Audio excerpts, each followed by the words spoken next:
பிரபல நடிகரும் இயக்குனருமான பாக்யராஜ் அவர்கள் நேற்று இறந்து போனதை தொடர்ந்து அவரோட உடலுக்கு இறுதி அஞ்சலி செலுத்துகிற விதமாக பல அரசியல் தலைவர்கள், சினிமா பிரபலங்கள் அப்படின்னு ஒன் பை ஒன்னாக வந்து கலந்துக்கிட்டு இருக்காங்க.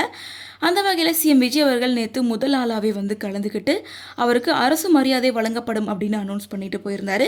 அதை தொடர்ந்து நேற்று நைட்டு த்ரிஷா வந்திருக்காங்க. த்ரிஷா வந்துட்டு பாக்யராஜ் அவர்களோட குடும்பத்துக்கு அவங்களோட ஆழ்ந்த இரங்கலை தெரிவிச்சுட்டு மகன், மகள், மனைவி அப்படின்னு 3 பேரையும் ஹக் பண்ணி சமாதானம் பண்ணிட்டு அங்கேருந்து கிளம்பியிருக்காங்க. அதாவது அவங்க சமாதானம் பண்ணதுக்கு அப்புறமா இன்ஸ்டால ஸ்டோரியை ஷேர் பண்ணியிருக்காங்க. நேற்று தான் நம்ம எல்லாம் ஜாலியாக உட்காந்து குஷ்பு ஃபேமிலி வெட்டிங்கில் ஒன்றா சாப்பிட்டுட்டு இருந்தோம்.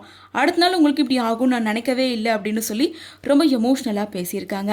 அவங்க மட்டும் கிடையாது, நயன்தாரா, கீர்த்தி சுரேஷ் அப்படின்னு பல நடிகைகள் நேரில் வந்து அவங்களோட ஆழ்ந்த இரங்கலை தெரிவிக்கிற விதமாக நேத்தான குஷ்பு வீட்டு ஃபங்க்ஷனில் பார்த்தோம், அதுக்குள்ளே உங்களுக்கு இப்படி ஆகும்னு நினைக்கவே இல்லை, சிரிச்சுக்கிட்டே இருந்தீங்களே அப்படின்னு சொல்லி அவங்களோட ஆழ்ந்த இரங்கலை ஒரு பக்கம் தெரிவிச்சிட்ருக்காங்க.